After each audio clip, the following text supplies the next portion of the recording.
Honda Click version 2, dragging sa unang arangkada.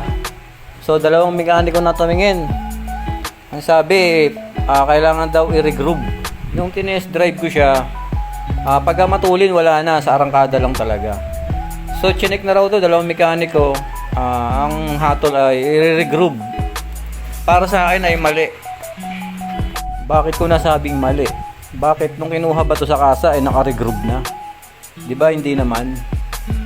Bakit walang dragging nung kinuha sa kasa to? 'Di ba? Tapos ang solusyon regroove. Bakit yung Mio ko ipaliwanag nila? 6 na taon na yung Mio ko walang dragging, hindi naman naka-regroove.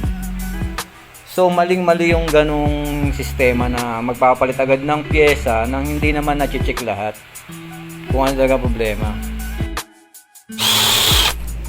Nung nilinis, ang tanong ko sa may-ari, nung nilinis ba chinek lahat? Hindi daw, basta't nilinis lang at sinabi kailangan i-regroove. So bakit ganun? Hindi naman to, para sa akin, dito magda-dragging ng walang problema. Ibabalik lang natin yung pyesa nito na nasira. Syempre, i-check mo yan pa isa-isa.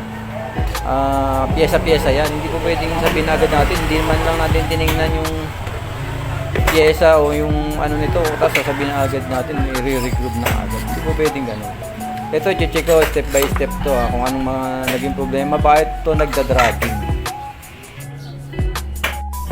Ayaw ko sa mga mekaniko, huwag agad kayong magsasabi sa mga customer na ganito ganyan ang sira nang hindi nyo naman nakikita ang problema.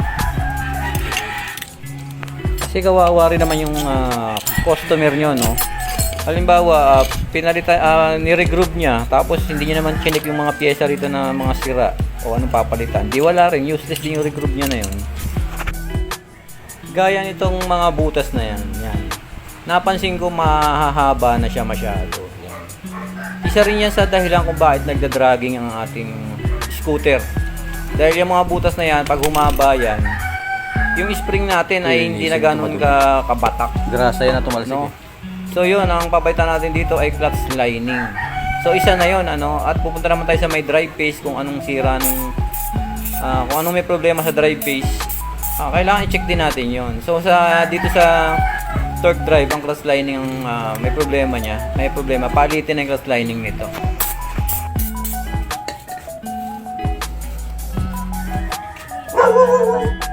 So napansin ko tong bola niya, puro kanto na. Hindi naman daw chinek, pero kailangan daw i-regroove. Hindi naman maganda yung ganyan.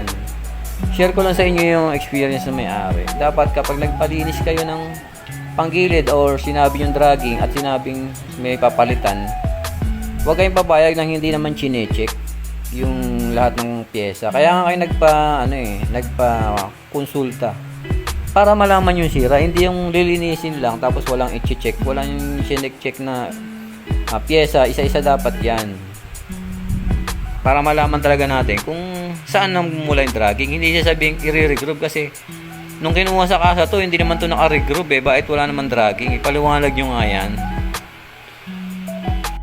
So ito na, no? Ayan, nagpabili na tayo ng fly ball na stock 15 grams para sa Honda Click 150. Ayan. Ano lang to, mura lang naman to, no? Kasi itong nag-oblong na to, yung nagkaroon ng kanto, galing daw ng kasa yan, mga dalawang buwan. Yun na, nagkakanto-kanto na.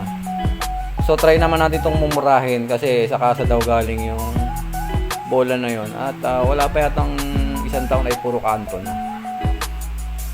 Minsan kasi sa driving habit din natin yan, no? Kaya nagkakaroon agad ng kanto. Dapat kasi kapag tayo nagmaneho, hindi tayo pwedeng puro bibiglain natin ang arangkada. Diba? Yung smooth lang din, yung aarangkada ka naman ng saktong-sakto lang, yung hindi mo siya bibiglain. Kasi minsan dun nga nagsisimula yung kanto-kanto na yan. Nabibigla yung bola.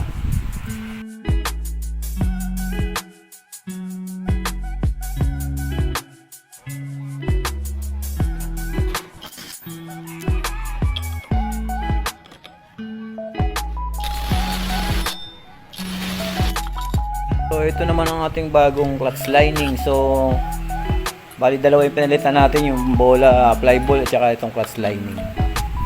Yan lang ang dalawa ang pinalitan ko at sigurado naman mawawala ang dragging nito.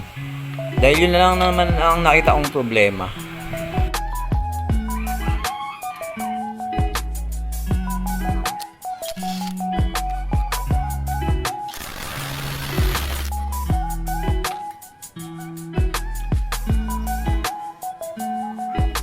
Try mo ha. Malakas na ba yung dragging yan?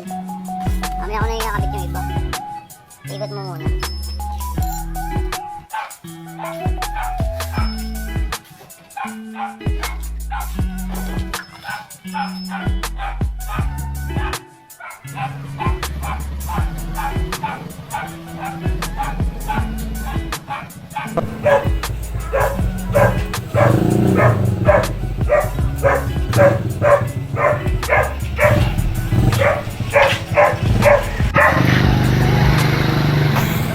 Ikot mo ba?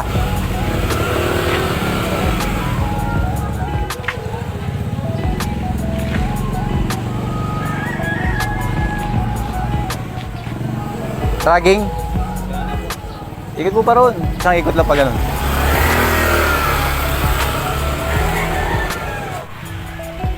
Sure ah? Diyan lang, diyan lang. Diyan. So, salamat sa panonood mga boss. Wala na raw dragging. Sabi nung may-ari. Thanks for watching. Thanks.